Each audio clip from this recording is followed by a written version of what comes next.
Coming up on this episode of Nintendo Cartridge Society, I help Mark find his Switch.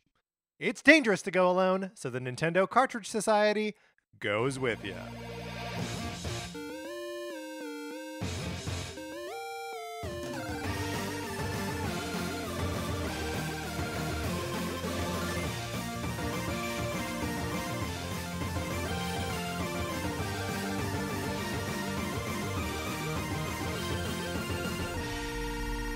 Welcome to Nintendo Cartridge Society. My name is Patrick Ellers, and I am I'm driving out into the woods right now.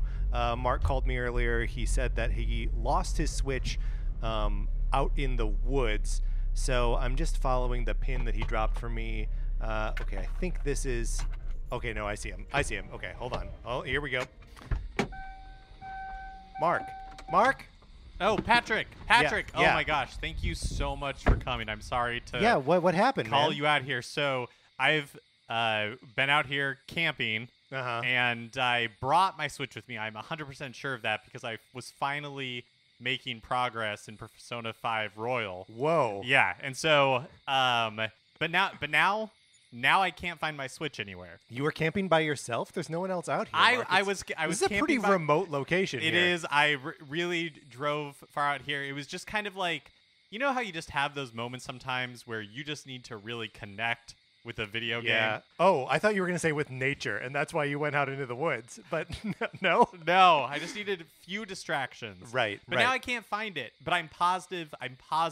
Okay. I brought my Switch out here because I was playing just the other day. Okay. All right. Well, let's. You've been out here for days. I've been out here for days. Okay. All right. Well, let's look around. It can't be far. Where do you remember seeing it last? I mean, I guess I feel like it was in my bag. Sorry, this is going to be weird. Do you see? Is there are there other people out here? I don't think so. I haven't seen anybody since I've gotten here. Okay. I thought No, there's definitely something out there. Mark. Oh my gosh. No, I see it too. What was? Are there bears up here? Also, what do we do if there's a bear? I don't know what to do if there's a bear. I don't know. Oh God. Mark is coming after us. Let's get out of here. Let's get out of here. Let's go. Mark, come on.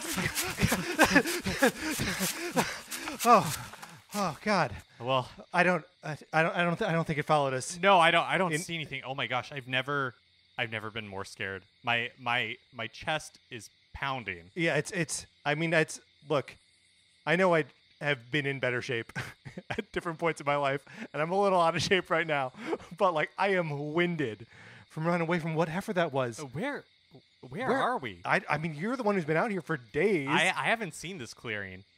Huh. Okay. There's just one tree in the middle of this clearing, and there's something under There's it. something. Oh, we should go check it out. Oh, Mark, this is starting to get weird, man. All right. Okay, let's. Come on, it's my Switch. No, I know. And look, if it was my Switch, I would make sure that we stayed out here until we found it too. So let's it looks. Here's what it looks like to me. Tell me if you think this is crazy. Okay. It looks like a Ouija board. But it says Luigi board on it. Oh, so Is that is that what you see too? I see the same thing. You I are mean, not hallucinating. It's dim. It's almost a new moon, so it's Right. hard to read it. But it looks to me like this is a Luigi board. Yeah. Okay. Oh wait, but there's a note tucked underneath it. Hold on, let me pull it out. What? Oh, it's addressed to me. No way. You read it. I can't. All right. It says, "Dear Mark, it is addressed to you. Oh my gosh. Dear Mark, if thou dost desire to see thine Switch again, use the Luigi board to forge new horrors birthed of Nintendo franchises." And then it's signed, "Love the Blair Switch." The Blair Switch. P.S. 8 to 10 examples, please. Mark, what's going on? I guess we have to use this Luigi board, and Uh-huh. it'll guide us to pick the Nintendo 8 to 10 Nintendo franchises, And then we got to figure out scary versions of them. And we have to do this, Patrick, because I need my Switch back. I think finally I've gone past all the cutscenes at the beginning of Persona 5 Royal, and it's actually becoming a game. I don't know if there is such a point. All right, Mark, you build the fire because Okay. we're gonna need light to see by because it's still very dark here. In the meantime, let me tell everyone about the Sonic Forces borrowing program. If you would like to borrow my copy of Sonic Forces for the Nintendo Switch, if we ever get out of the woods here with Mark's Switch, let us know. Email us, Nintendo Cartridge Society at gmail.com. Thank you, Mark. You're doing a great job over there. And let us know a mailing address so we can send you my copy of Sonic Forces. There may be a copy of Untitled Goose Game in there. Don't worry about that. That's not a spooky Blair Switch situation. That's just something that's part of the Sonic Forces borrowing program. It's still perfect. I don't know. Mark, do you think the situation that we're in currently is perfect? Sorry, I had to run back. No, the situation is not perfect. The Sonic Forces borrowing program Absolutely remains perfect. Unimpeachable. Why did you light the fire so far away from us? Do you know what? Here, I'll go get it and move it closer. Yeah, you go. Okay. You go get the fire, move it closer. While I tell everybody that another thing you can do is you can leave us a 5-star review on Apple Podcasts, Spotify, or anywhere that you get your podcasts. Any place you review us, thumbs up. Share the show in some way. We appreciate it so much. Leaving 5-star reviews on your podcatcher or favoriting it, whatever you can do, really helps people find the show. And Patrick and I love reading your reviews. We love reading them. Yes, Patrick's got it. If you leave us a 5-star review in the US Apple Podcast Store, we can see it when we get back to Civilization, where there's more connectivity, and we'll give you a shout out on the show. If you leave us a review anywhere else, we can't see it, but we still want to give you a shout out, so let us know. Hit us up on Twitter, send us an email, and we just thank you so much to everybody who has done so already. Okay, I burned the heck out of my hands, but the fire is now way closer. Yep. I just picked it up with my bare hands. Here's something that you can do with your bare hands. You can join our Discord and have fun conversations about Nintendo stuff. Just email us or hit us up on Twitter. Let us know that you want to be in there having a great time talking about Nintendo. Okay, Mark, I think we got to do this. We got to come up with 8 to 10 examples, please, of Nintendo franchises made spooky. And Patrick, yeah, we're not doing it for ourselves. We're doing it for your Switch.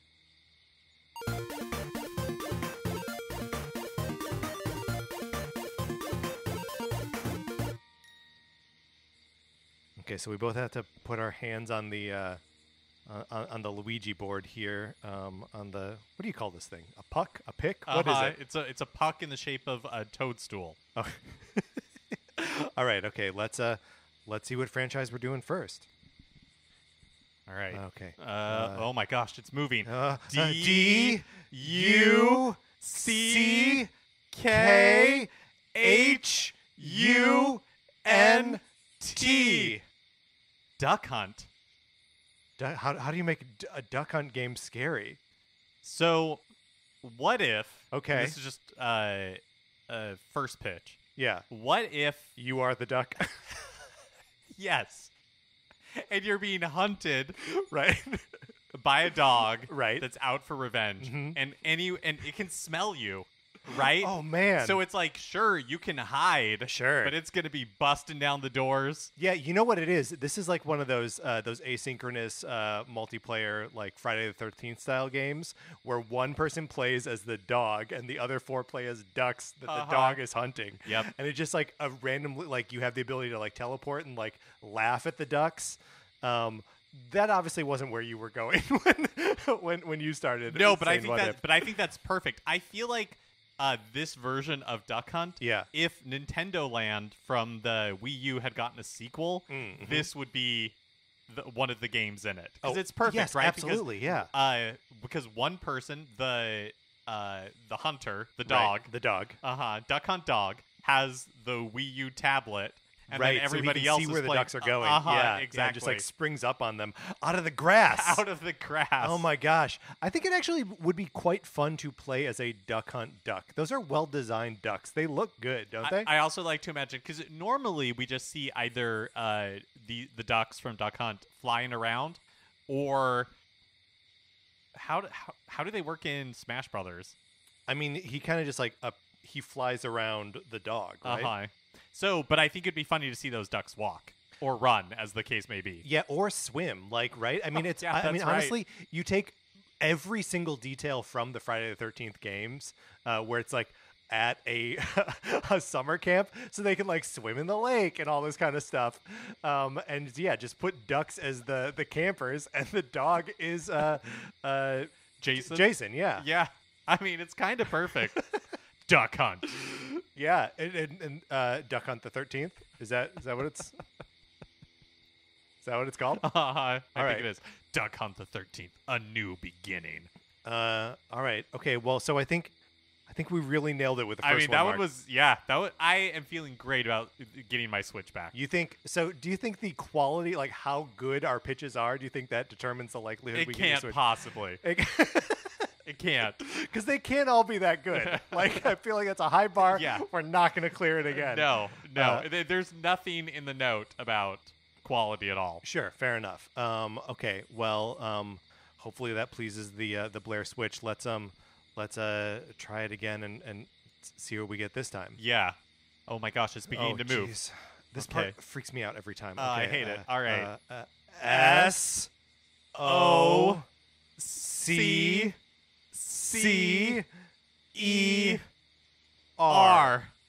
Soccer. Soccer.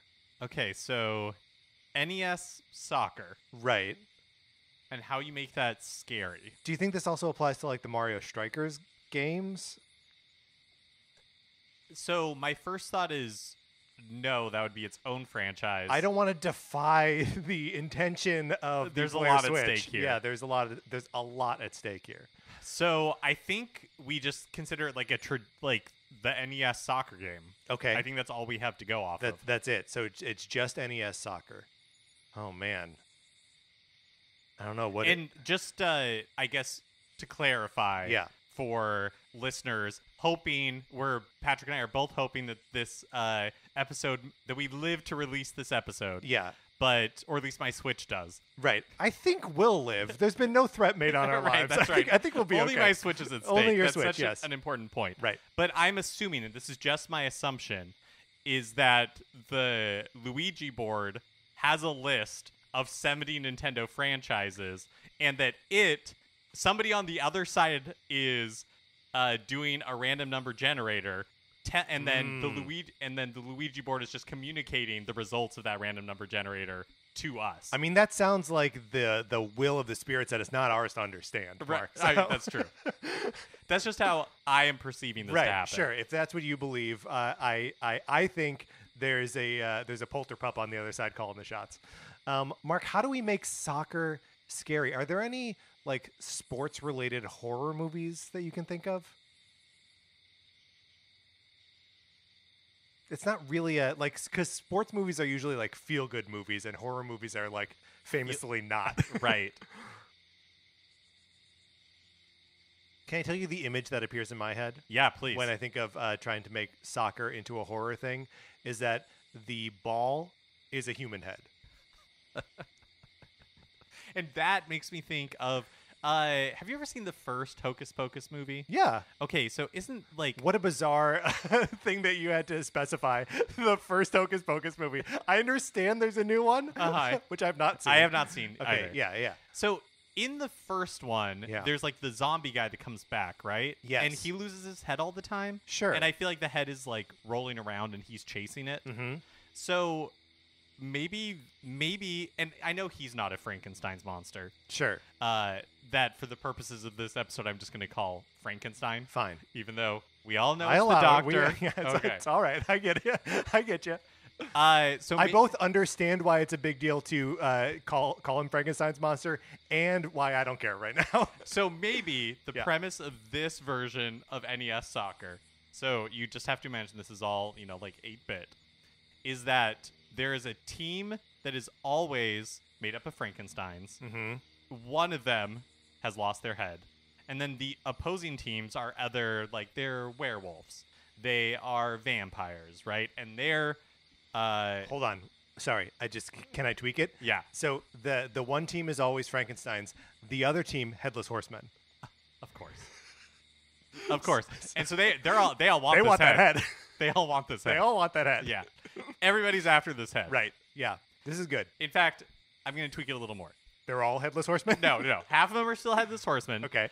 The other half are all would-be Frankensteins who have been stitched together of all body parts, but there's only one head. Right. So, okay. So yes, great. they're all working as a team to get this head. Right. Everyone wants the head. The Headless Horseman. Right. They all want this head. Those are the two opposing teams. The soccer ball is the head. And there's like an added little rule here where like no one can be in possession of the head for too long, because if they have it for too long, they'll try to pick it up with their hands and put it on their head and then get a penalty for touching the ball with their hands. Exactly. The one problem I see here is in soccer, headers, like that's a thing that happens kind of a lot. Do they try to like hit the ball with They're neckers. Yeah, in this version of the game. Yeah. Okay. So this is soccer : Frankenstein's versus Headless Horseman. And the Headless Horseman, just so we know for sure, not riding horses, right? They're not. They are Headless Horsemen. Right. Sans horse. Right. Purely for like fairness reasons. Right. I mean, it would be insane if they were. Because you can only touch the ball with your feet. Horses have hooves. Do those count as feet? No. They're hooves. All right. Okay. All right. Good. I'm glad. I'm glad we got to the bottom of this. All right. This one's pretty good. I think we've got two really good ones in the book here. Duck Hunt as Friday the 13th. Soccer: Frankenstein versus Headless Horseman. Should we try for another one of these? It feels like we're on a roll. We're getting closer to getting my Switch back. Yeah. From the Blair Switch. Yeah. So let's do it. Let's do the third one. All right. Moving again. Oh, my gosh. Okay. It always freaks me out when it starts. It's not. I don't like it. It's not. Oh, C. Whoa, C. H. I. B. I. R. O. B. O. Chibi Robo. It's Chibi Robo. Okay. What are the scariest robots you can think of? Oh man, I wish I could remember. So there's a Disney movie called The Black Hole. Okay. And it was made post Star Wars in Disney's kind of like weird era where, they were making movies like Watcher in the Woods and Flight of the Navigator, where it's like, okay, these are like, I guess, family movies, but they're of a different ilk. Right. Then, they were trying different things. And so The Black Hole is this like sci-fi epic. It's basically 20,000 Leagues Under the Sea, but in space. Whoa. And it's not particularly good, but it is visually very interesting. And there is I'm going to have to look it up, but there's a robot. When we get back to society. When we get back to society, when I have a connection, I'll look it up. There's a robot in it that is like red and very imposing, and it has like blades on the end of its hands that it uses to kill characters in the movie, including Anthony Perkins. Okay. Yeah. So in our version of Chibi Robo here, are we playing as this like killer robot? Yes. Okay. So this is where we're in the we're putting control. The player controls the monster in this is basically what we're saying. Yes. So what happens in Black Hole? It just murders people? I just remembered the robot's name is Maximilian. Okay, Maximilian. And the reason so Maximilian is basically the pet, or kind of like it does the bidding of the Captain Nemo-esque like scientist who is the villain of the Black Hole. Okay. So you're being sent on little side-scrolling missions that are like kill the other people on the spaceship. Right, exactly. So I think it's like people realize that they are being kept, that you are evil, right, or that your master is evil. And so you are being sent to like hunt down these humans. Yeah. So that way they can't escape and they can't foil your plans. Right. Are you still Chibi Robo sized in this? Because he's small, right? He's like 3 inches tall. Yeah. Okay. So you're Maximilian. Uh-huh. And Chibi Maximilian. You're Chibi Maximilian. Chibi Maxo. Uh-huh. You're Chibi Maxo. You are sent to hunt down these humans, but on your way, you accidentally get hit by a shrinking ray. Oh no! And so now you're tiny, but you still have a job to do. Right. That makes sense. Yeah. And so all of your like killing tools, like these blades that you use to chop people up, now you have to use to like climb walls or like get through obstacles. And you can't really actually like kill them, because if you ever make it to them, you're so tiny it's just going to be like little paper cuts. Yeah. Like the stakes are low for them, but for you it's huge because you are designed to do only one thing. Right, and that's kill. Yeah, I mean, one thing that bothers me a little bit is losing the cuteness of Chibi Robo. Like for a robot with blades, like needles for hands. But I think it's good. I think it's a fair edit to make that now Chibi Robo is a violent murder robot that is just too small to get the job done. Yeah. All right. Okay. So hopefully that pleases the Blair Switch. Let's go for a fourth one of these here. Okay. Okay. Here we go. Oh my gosh, this one's rocketing around. Oh my gosh, it's so fast. RINGFIT. Oh, it must be Ring Fit Adventure. It's got to be Ring Fit Adventure. We don't even need to. It's zipping around a little too muscularly for my taste at this point. Ring Fit Adventure. Is this basically Ring Fit Adventure? The structure of it remains the same. Yeah. Except you are basically like the final girl in a horror movie. Yes. And so you are running away. You're on the run, but then at the end, then you get to fight back. Were you about to say Drew Barrymore? Because I'm also picturing that you're being chased by Ghostface from Scream. So Drago becomes Ghostface. Yep. From Scream. Yeah. You are Drew Barrymore. So it's just the first scene from the original Scream movie. Oh, but you survive. If you're buff enough. If you exercise hard enough. Yeah. That's good. If you build up the strength. Mm-hmm. Maybe in that way it is also like a roguelike, where if you don't survive, then Drew Barrymore gets killed and you have to take on one of the other like first scene protagonists that gets killed in the Scream franchise. Okay. Like Cotton Weary in the third one. I'm just gonna start spoiling all the Scream movies. But like any of them, that they have their like initial scenario where they don't know it's not part of like the main killing spree. It's just the thing that sets it off and freaks everybody out right at the beginning. Right. Yeah, and then so in Ring Fit Adventure, you are I'm trying to remember what you're playing it more recently. Yeah. Is the currency rings? Yeah, I think so. Like that's what you're collecting. Yeah. But I wonder what it would be in this. Oh, in this version, in the Scream universe. Yeah, like is it something different? Is it like VHS tapes of old horror movies? It might be VHS tapes that you're of old like horror hoovering movies. up. That's as right. You run around, and the shopkeeper is Jamie Kennedy's character, Randy. Yes, there we go. I got there. I knew I would. And you exchange old VHS tapes, and then he gives you tips on like how to survive the scary exercise regimen that you're about to go through. Yes, and you're running through, what is the name of the Woodsboro. You're running through Woodsboro. Yeah, it's good.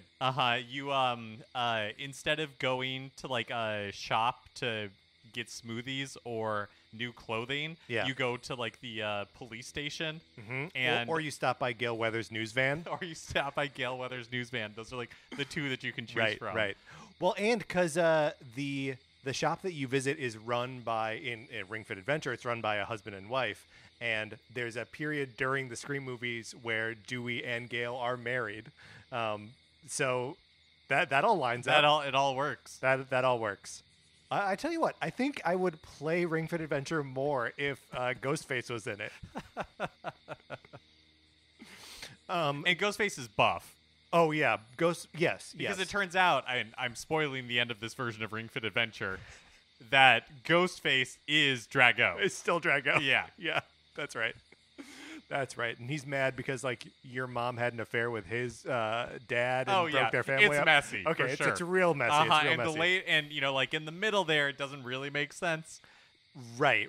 And you got to really like you have to really like squint your eyes and be like, I guess Skeet Ulrich's motivation makes sense here. I guess that makes sense. Oh well, actually, that's a great question.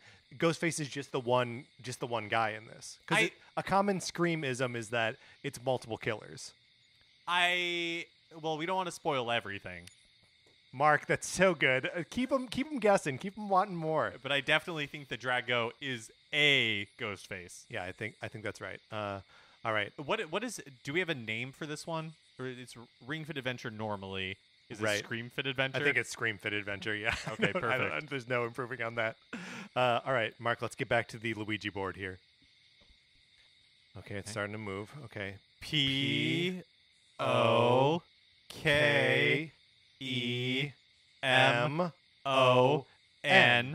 Okay, we can Pokemon. do Whoa. M-Y-S-T-E-R-Y-D-U-N-G-E-O-N. Pokemon Mystery Dungeon? Oh my gosh. Talk about a roguelike. I mean, yeah, that's true.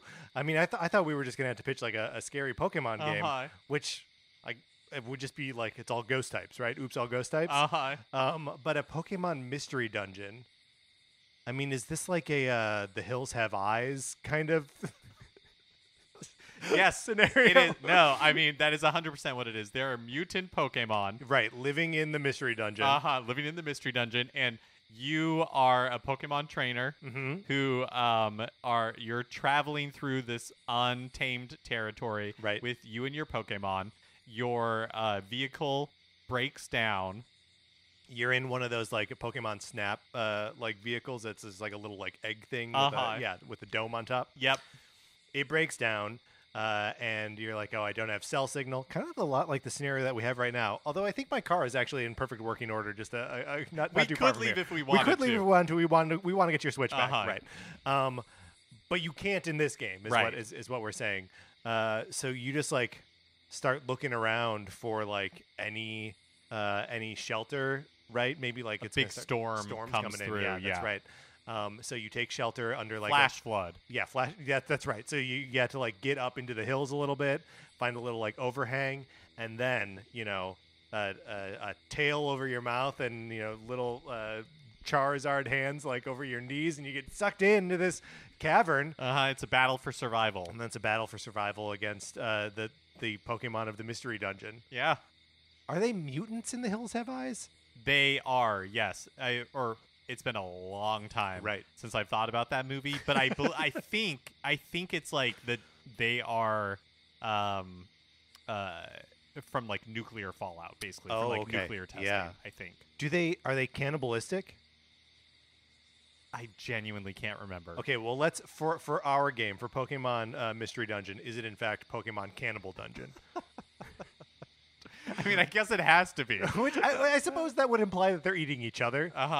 A Pokemon Cannibal would be a Pokemon that eats other Pokemon, right? Right. But really, is that any different from Pokemon in the regular world? Because they're animals, right? And so yeah, but do they eat each other? Do Pokemon not hunt? This is a genuine question. Yeah, I don't know. Do Pokemon not hunt other Pokemon? What is the circle of life in the Pokemon universe? I mean, I'm just trying to imagine, like, does a Bulbasaur hunt, kill, and eat a Mr. Mime? Like, does that make sense?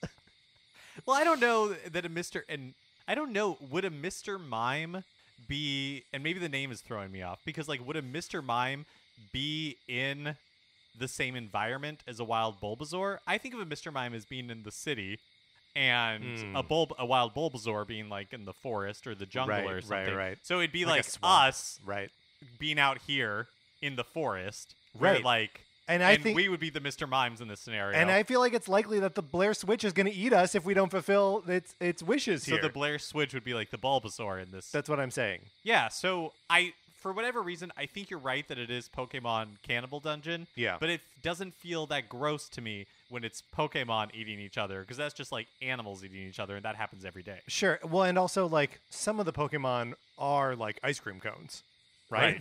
I've got no problem with, especially like a Lickitung eating an ice cream Pokemon. Like, that's circle of life right there. That feels like nature in balance. Yeah, that's right. I see that, and I'm like, the sun will set this evening, and everything will rise okay. again. That's right. All right, so Pokemon Cannibal Dungeon. Maybe the darkest thing we've pitched so far. But I think we still need to do a few more of these to appease the Blair Switch and get your Switch back. Oh, it's moving again. I'm never going to get used to the... Okay. METROID.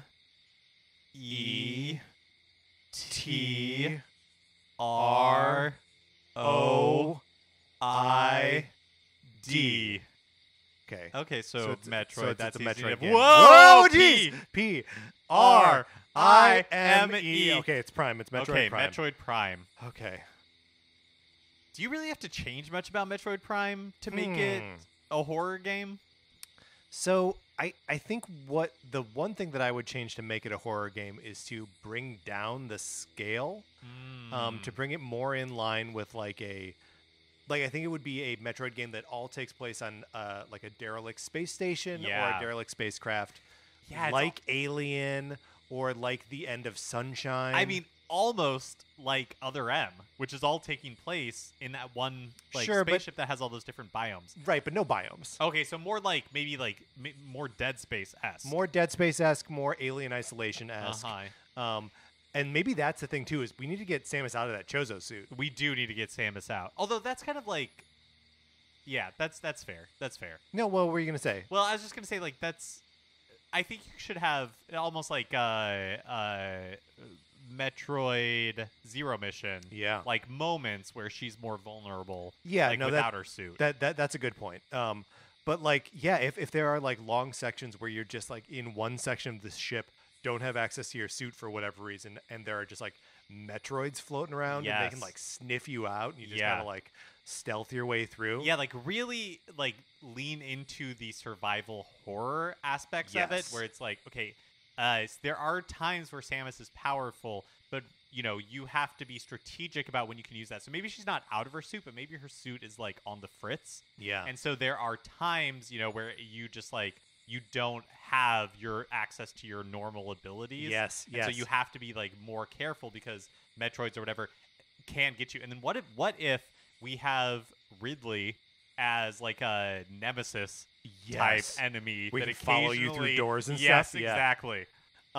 That's really cool. I love it. I almost want to build a Wario Land Shake It mechanic into this, where your first you go through the level frontwards, right? The normal way, your first crack at it is the sneaky, the stealth. You reach the end of the level, the suit gets powered up, and then you have to barrel back through, and you've got all of and that's when you can just take ruthless revenge on all the creatures that were tormenting you on your way through the level in the first place. Oh, that could be really cool, because I feel like that both plays into what we think about for Metroid games, the exploration and figuring your way through, but then also what we think about the end of a lot of Metroid games, where you have this timer where you have to try to escape from an area as quickly and as where possible. you always are powered up in some insane way, where you've got the hyper beam or what have you, to really just wreck house with all the things that were giving you so much trouble before. But have that happen a bunch of times throughout the game. Yeah, I think that'd be really cool. And then the added thing of then the Ridley appears, and even powered up Samus can't take him down. Yeah, you can't do anything about it. Yeah, that's good. I want to play this game. That would be fun. Do we have a name for this? Ooh, Dread is already taken, but that's just a great name. That's a great one. Let's call it Metroid Prime Dread. Who cares? Okay. Okay. Mark, let's do another one of these on the Luigi board. Okay, here we go. WARIO.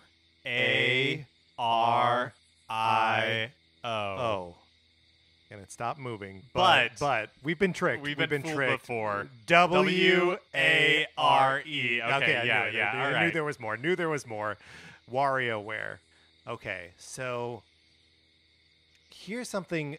WarioWare, because it all comes so fast and it's so nonsense kind of stitched together, it always has this sort of dream-like quality to me. Okay. So what if this is a Nightmare on Elm Street scenario? So I like this. Yeah. I like this a lot. So what if you are playing as like teenagers that Right. are caught in like one of Freddy Krueger's dream nightmare scenarios. Yes. And so you have to, if you succeed, you have like, 2 or 3 seconds Right. to pull out Freddy Krueger's nose hair. That's right. Or something to disarm him. Right. And escape the dream world. If not, Freddy Krueger's gotcha. Right. So I think this is I think it's Freddyware, right? Uh-huh. Which, oh my gosh, if the Freddy Krueger series, in the spirit of its original like 90s incarnation, continued through to today, you know that there would be a sequel called Freddyware. Yes. Oh, absolutely. Freddyware? Yes. Yes, and it's micro game nightmares on Elm Street. Micro nightmares. Wait, micro game, micro nap. What's the connection? How do I how do I connect these dots, Mark? Help me, please. Micro nap nightmares on Elm Street. I mean, yeah. Okay. I think that's it. So yes, I think that's it. Right. So and it's all basically it takes all of the WarioWare mini games, micro games, and removes the Wario specifics and inserts Freddy Krueger, but I think also just like general horror specifics too, right? Like, yeah. It doesn't all have to be Freddy Krueger specific. There can be a thing where you like unscrew the bolts on Frankenstein's neck, Frankenstein monster's neck. But for the purposes of this episode, it any can mention just be Frankenstein. Of Frankenstein is a mention of Frankenstein's monster, and if we mean Dr. Frankenstein, we will specify Dr. Frankenstein. Dr. Victor Frankenstein. There can be one where you have to like put the moons in front of the clouds so that the werewolf doesn't change. You know what I mean? I think this is good, actually. Why isn't there a micro game collection that's all like horror based? Yeah, that would be really fun. That's a free great idea. That's a free great idea. Blair Switch. you have to like wrap the mummy in bandages. You're helping out. Yeah, that's really good. You have to drain the Black Lagoon so that monster can't swim away. Yeah. What other classic monsters are there? Dracula, but I don't know if I want to mess with him. No, Dracula off limits. Dracula off the table. Yep. It's not a Castlevania game, all right? Nope. Okay. All right. Let's go back to the Luigi board here. And it better not play any weird tricks on us this time. No. That's 3 in a row where it tried to trick us. Okay, here we go. P-I-L-O-T-W-I-N-G-S. Okay. Pilot wings. So what if it actually is like not that different from regular pilot wings? Okay. I think the one piece that you layer on top of it is that occasionally and without warning, gremlins try to disassemble your aircraft. So hoping we were doing what is it? Is it called Terror at like 10,000 feet or something? Right, with the Twilight Zone. The Twilight Zone episode where there's a monster on the wing that only one person can only see. William Shatner or John Lithgow or Adam Scott, depending on which version. Did you see the new Twilight Zone series? No, I didn't. No, me neither. I wanted to see it just for Adam Scott doing that because that's so funny to me. And also, like, I'm trying to imagine the world where like that's the line from William Shatner to John Lithgow to Adam Scott. I love Adam Scott, but like, is he John Lithgow or William Shatner? I don't know. But I think that would be my pitch, is that that's pretty much it. That it is regular pilot wings, and then at a moment's notice, all these little gremlins are crawling around your craft, trying to rip it apart. Yeah. And you have to go into like combat mode essentially. It was like whacking them off. You're trying to like. Well, and the really what happens in that story is like the one person who can see the gremlin like is convinced that it's out there and no one believes them. Right. So maybe like you have to go into the options and be like turn gremlins off, and then it's like the little message comes up that says like we're not showing that there are any gremlins on right now, and you're like turn gremlins off, and it's like there are no gremlins, and if you like really press the point, it'll be like no, and the game resets. Oh, so it almost becomes like a psychological fourth wall breaking. Yeah. Like a Metal Gear Solid type thing. Totally, yes. 100%. Where so the gremlins appear, you have to go into the menu and be like, turn the gremlins off. But how do you? And maybe you can't. But how do you win in that state? Like, do you? Right. Well, I mean, like here's the real question, and this is maybe it's a no-win scenario, right? And it's actually like enacting the that story from the Twilight Zone. But it's like, what do you actually do in that scenario where you are flying through a storm and you can see you can see a creature on the wing, and it's like tearing the plane apart, and no one will listen to you because what you're saying is crazy, right? But you know it's out there. So what do you do? Do you keep pressing the point?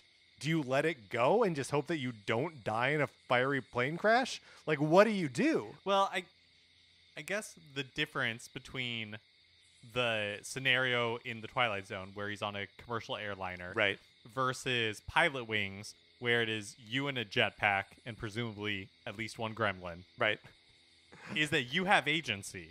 There are things you could do, right? Right. Like you could try to ram yourself into a building to shake the gremlin off. Almost certainly going to happen anyway. You're playing Pilot Wings.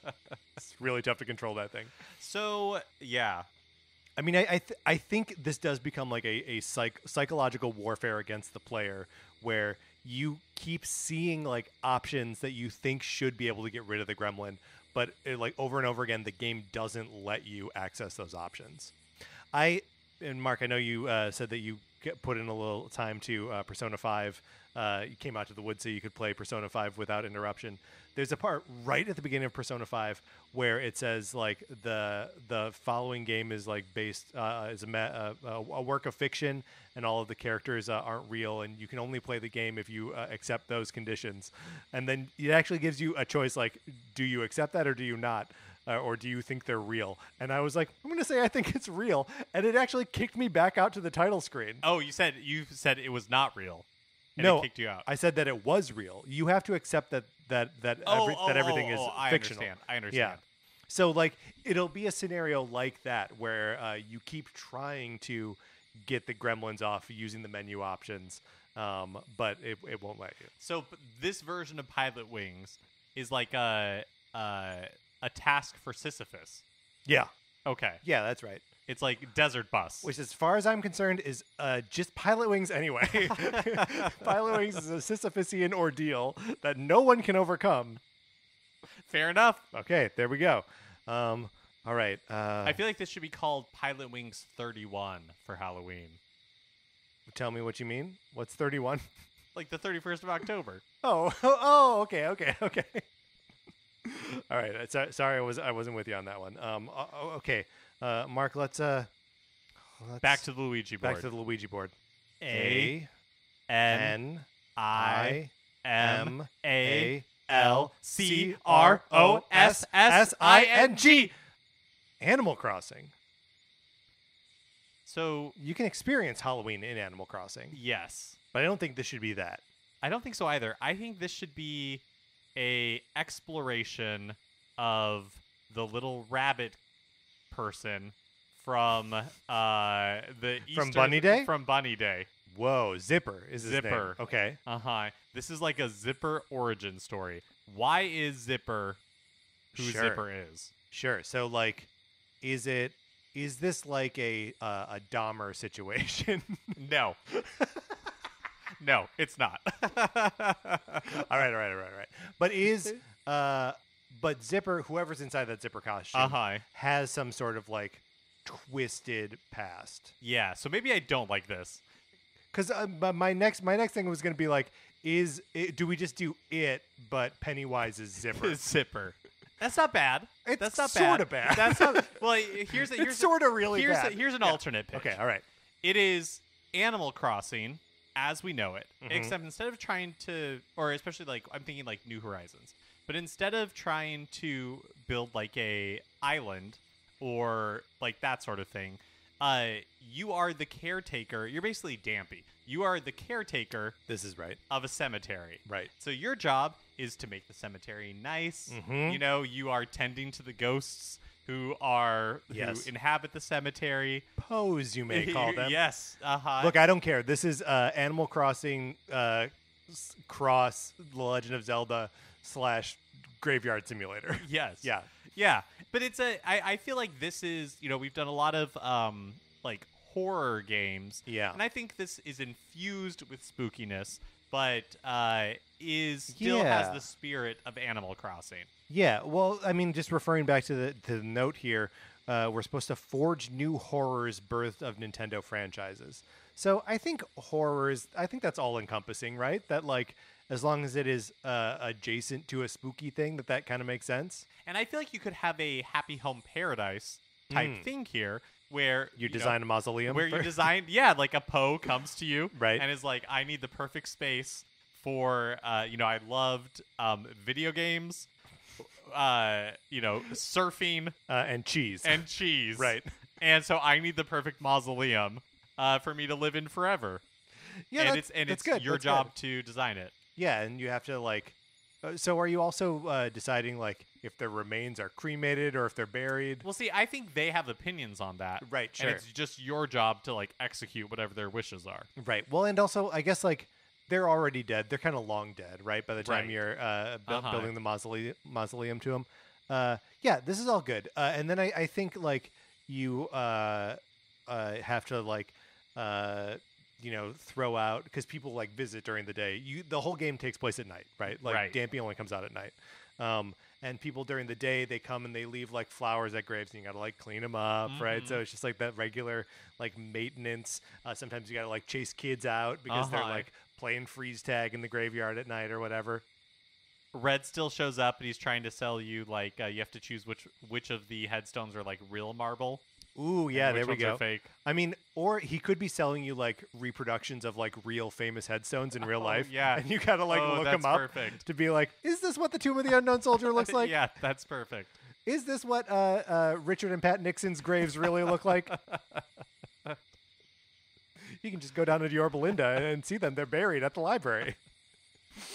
I think I know we kind of steered a little bit away from the Animal Crossing specifics to get to Zelda specifics, but it's more in the spirit of Animal Crossing, right? Yeah, totally. I guess like Dampy was just, there is no graveyard caretaker character. That's right. Yet in Animal Crossing, right? And so Dampy was where my mind went to, but really I think it's Animal Crossing as we know it, just with your job is, instead of making your own home, or designing your own island, you're designing your own graveyard. Well, who do we know in the Animal Crossing universe who digs and doesn't have anything to do anymore? I'll tell you who. Yeah. Mr. Rossetti. It's Mr. Rossetti. So, Dampy, we love you. You're out of here, bud. Mr. Rossetti, Gravekeeper, is now the star of Animal Crossing Happy and he would be Graveyard Paradise. He would be so good at it. Yeah. Because he's a little bit surly, and you need that because you need the riffraff out, right? Well, and look, a little surly, a little short, a little difficult to deal with, but like he gets results. He gets stuff done. Is it like always pleasant to deal with him? No, but are you always going to get what you want in the end? Yes, of course. Yep. Yeah, no, this is good. All right, Mark, that's 9 games. The note says 8 to 10 example. I think we got. I don't want to risk it. It's I don't my want to risk Switch. It. Yeah, I think I let's just do 10. All Call right. it good. All right. I'm so freaked out by this Luigi board, but I'll touch it one more time if it means we can get your Switch back. COUNTRY.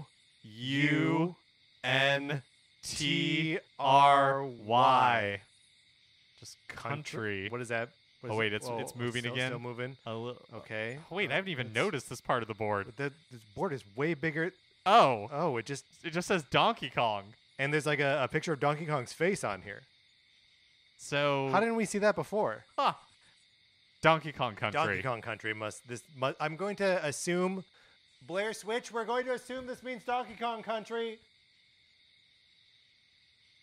Okay. Well, no response. So it's okay. So we have a lot of Donkey Kong characters to choose from. Is there a horror series or horror concept that is flush with characters? Oh, that's interesting. While we kind of like chew on that, because I like that direction. Right. I will say as we've talked about previously on the show, in Donkey Kong Country 3, you have like Dixie's Double Trouble. You have a mad scientist, K. Rool, right, who is building like a monster, like a Frankenstein type thing. So we've been very specific that when we say Frankenstein, we mean the Frankenstein monster. But this may be a case where we actually we want to invoke the Dr. Frankenstein. Yes. Dr. K. Rool-Einstein. I mean, maybe that's it. Maybe it's like a sim, or not a sim, but it's like a, no, go ahead. Well, I was going to say, maybe it is like a Donkey Kong 64 collect-a-thon, but instead of bananas, you're collecting like pieces of Kremlings that you can then put together, and reanimate and bring back to life. Sure. Are you playing as King K. Rool? Or Dr. Von Rool? I think you could be. Or maybe you're playing as like a new... an Igor type. Yes, that we have not seen, that we have not met yet in the Donkey Kong Country series. And the villagers, they're all like, that come after you with pitchforks and stuff. They're all Kongs. They're all Kongs. So you got to watch out for like Funky's gonna like slap you around with a surfboard. Or like Swanky Kong is gonna put you in a game show or something. But you just got to avoid them. Yep. So you can collect different Kremling parts. So that Dr. Franken Rool. Does that work? I'm buying it. Frank K. Rool. That he's going to build his own monster. Yes. What happened? So, does the monster change based on how many like parts you bring to him, or is it just you have to get enough parts and then he builds a monster? So I imagine that traditionally, Igor's collecting these parts, and then they're like using those to build a monster with. Right. But actually what I'm imagining in my head is one of those like fundraiser thermometers. Sure. And so basically you're like, the monster's already built, okay, but you just need to fill it with Kremling parts. Sure. It just has a big like a big cavity in its chest that just needs to be filled with like Kremling hands. And, yeah. Okay. Exactly. And that's like what powers it. Right. Like garbage in Back to the Future. Yeah. Just like that. So I'm imagining that there's like a cut scene where you go back with like various parts to Dr. K. Rool, and he's like, he rejects some of them, so he's like tossing some to the side. And I'm imagining this all in like that like 16-bit pre-render, Donkey Kong Country art style. I was in the Nintendo 64 Donkey Kong 64 style. Yes. But I think either way. Well, I feel like it'd have to be 64 if it's a collect-a-thon. Yeah, it would have to be. And so it'd always be like a funny little thing of like, he doesn't want this foot, but like he does like this knee. And the monster is basically like clear like plastic, and so you can see that as more parts get thrown in, it just becomes more and more green. Right. And then or brown, it's just filling up. And then when you do fill it up and the monster comes alive, then you can play as the monster and wreck the village that gave you such a hard time. Exactly. I'm really into like giving you the hard time in like the survival horror thing, and then like flipping the script at the end so you can be powerful. Yes. Which is sort of the final girl thing too, right? That like in the end she's got to take down the big bad. But yeah, that's right. That's right.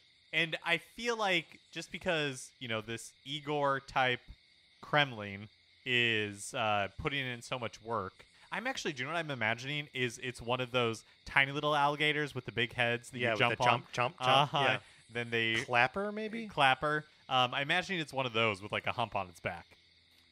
Yeah, no, I like that a lot. Is he wearing a little lab coat? He is wearing a little lab coat. That's cute. I like it a lot. Yep.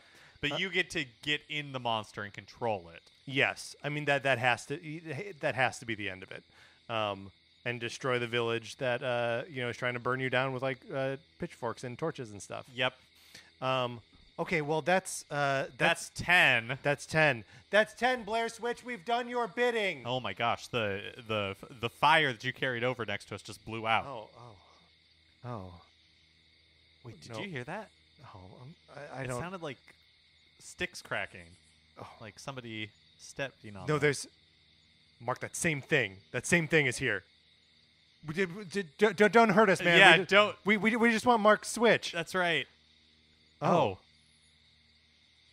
They're emerging from the woods. Yeah. And in their outstretched, I mean, it's horrifying. It's a horrifying terrifying beast. to look Yes. at. But in its outstretched hands is my Switch. I recognize it. I recognize those blue and neon yellow Joy-Con. Those anywhere. are your Joy-Con. Yeah. Yeah. All right. Thanks thank you. for returning the. Did you have a good time with it? I hope I mean, maybe some of these pitches were a little thin, but we did 10. Right. Yeah, we did 10. We fulfilled did the what brief. you asked for. Okay. All right. Oh, he's just disappearing back into the woods. Yeah. All right. Well, Patrick, I can't tell you how thankful I am for you coming out here. I couldn't have done this alone. I mean, Mark, any time, man. I know you would have done the same for me, and like I'm just happy that you have your Switch back. Well, let me just boot it up real quick, make sure everything is. Yeah, here, I don't know let's why. see. What do you mean everything is it's here? in sleep mode and. Yeah, sure. Okay, it's still open to Persona 5 Royals. That's great. Yeah. Just make sure that my game save. Patrick. What? Something's wrong. Well, what do you? My save data for Persona 5 Royal, it's gone. It's just missing. I'm gonna have to watch all those cutscenes again. That's not fair. Blair Switch, no.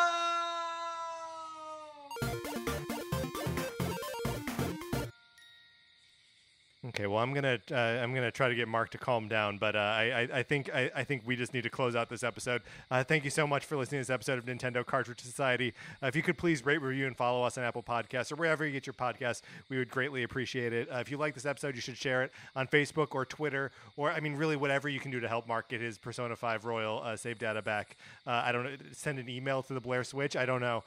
You can follow us on Twitter. I'm at Patrick_Ellers. Mark is at MK Mitchell, and the show is at Nincart Society. There's also a Facebook page, which is just Nintendo Cartridge Society. Anthony DeLuca made our logo. Our theme music is provided by Ape Betty. You can get more of his music by going to apebetty.com or by listening right now.